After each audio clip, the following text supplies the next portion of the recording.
Assalamualaikum dan selamat pagi.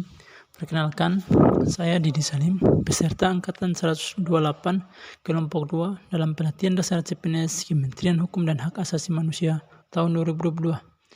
Pada kesempatan ini, saya akan memaparkan learning journal baik secara sinkronus maupun askronus tentang manajemen ASN agenda 3. Beberapa poin penting yang akan dibahas pada materi manajemen ASN, yaitu konsep manajemen yang di dalamnya definisi manajemen, definisi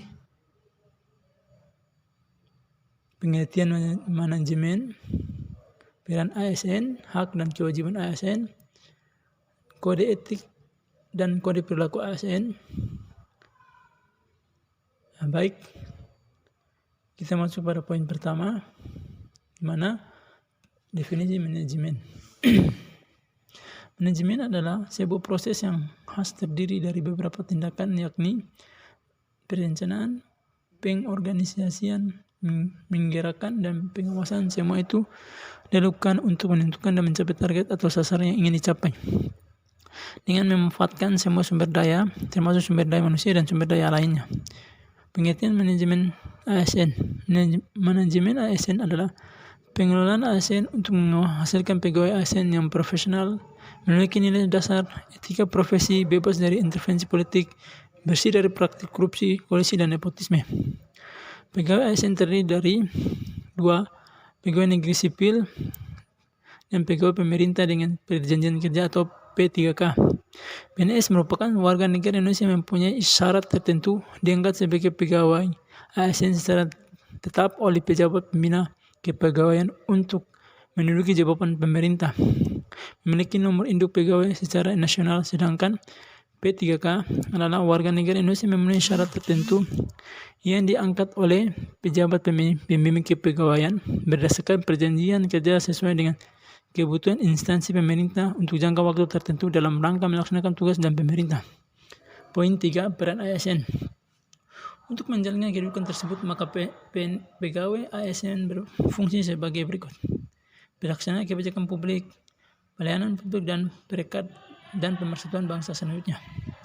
Poin 4, hak dan kewajiban ASN. Hak adalah suatu kewenangan atau kekuasaan yang diberikan oleh hukum, suatu kepentingan yang dilindungi oleh hukum, baik pribadi maupun umum. Dapat diartikan bahwa hak adalah sesuatu yang patut atau layak diterima agar dapat melaksanakan tugas dan tanggung jawab dengan baik, dapat meningkatkan produktivitas, menjamin kesejahteraan ASN, dan akuntabel. Maka setiap ASN diberi hak. Kode etik dan kode perilaku ASN.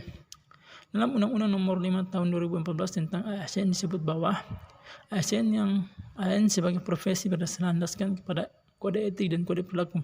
Kode etik dan kode perilaku ASN bertujuan untuk menjaga martabat dan kehormatan ASN. Kode etik dan kode perilaku berisi peraturan perilaku agar pegawai ASN. Poin 5, prinsip ASN sebagai profesi dan kode etik dan perilaku ASN. ASN sebagai profesi berdasarkan pada prinsip sebagai berikut: nilai dasar, kode etik dan kode perilaku, komitmen, integritas moral, tanggung jawab pada pelayanan publik, kompetensi yang diperlukan sesuai dengan bidang tugas, kualifikasi akademik, jaminan perlindungan hukum dan melaksanakan tugas. Poin 6, ASN yang berakhlak. Berakhlak merupakan panduan perilaku bagi ASN yang harus dikerjakan dengan penuh tanggung jawab. Komponen di dalamnya ialah berorientasi pelayanan, akuntabel, kompeten, harmonis, loyal, adaptif, dan kolaboratif.